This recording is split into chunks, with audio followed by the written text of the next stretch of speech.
have to talk about the history of how we got here. We simply have to acknowledge we have different life experiences. So coming to the table in any experience, if we can just simply say, we're probably experiencing this differently. Whatever it is, not just, we can be sitting and having lunch together. We can be sitting in a work setting. And if people can open up the space, if they can acknowledge that and then say, let's talk about, okay, we just had a meeting. Okay, we just talked about how we're going to have goals and reach these goals for the company. How did you experience that, Oak? But you create the space that we're trying to learn, and we're not doing it to accuse. We're doing it to say, what experience did you have with that? Because here's the problem. I don't know how to operate outside my experience. And I don't know how to understand your experience unless you tell me. But you can't tell me unless the space is open for you to do that. And we all know this is true. We all know that when we get in situations and somebody describes how they're seeing things, they're experiencing things, a lot of us go, oh, wow, I never thought about that. I mean, that's so common. You never thought about it because you don't experience life in that way.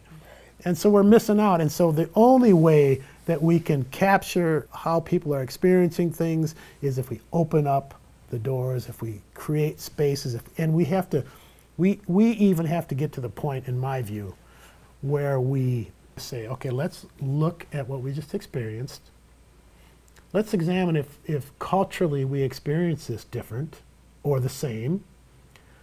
But I think we have to actually say, use language that says, and we invite difference of viewpoints, because people are going to sit back and wonder if it's going to be safe enough. And that's, for somebody like me in my generation who have had so many experiences, sometimes it takes a while. Yeah, you say you want to hear, but my experience is you really don't want to hear, right? And so people may have to be invited, and that phrase, and it might have to be named several times. We invite you to have, and we want to hear that. And we're creating that space, even using that language and saying it. And then you practice, because this is new stuff for us. And so, and we're used to talking about race stuff in the accusatory way, in the way that somebody's going to get mad at somebody and yell at them.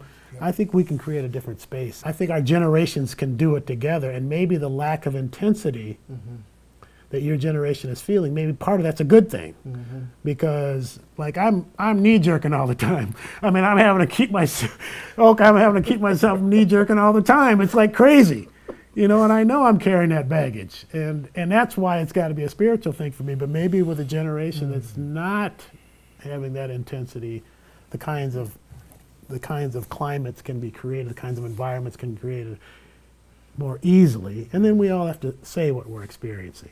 Well, you just hit on something really, really valuable to me. So you're describing, essentially, the process of creating a safe space to talk about not only race, but a number of things that may be sensitive, may not be uniform across cultural boundaries. Right. So I would like to ask you to maybe, like, for all facilitators that might be watching or listening, or people who may be going into other communities or in their own communities and crossing intergenerational gaps, what might be kind of a healthy and safe place for a facilitator or for someone who wants to create these kinds of spaces? How can one step by step maybe create the safe space? What kind of things can they think of moving into that?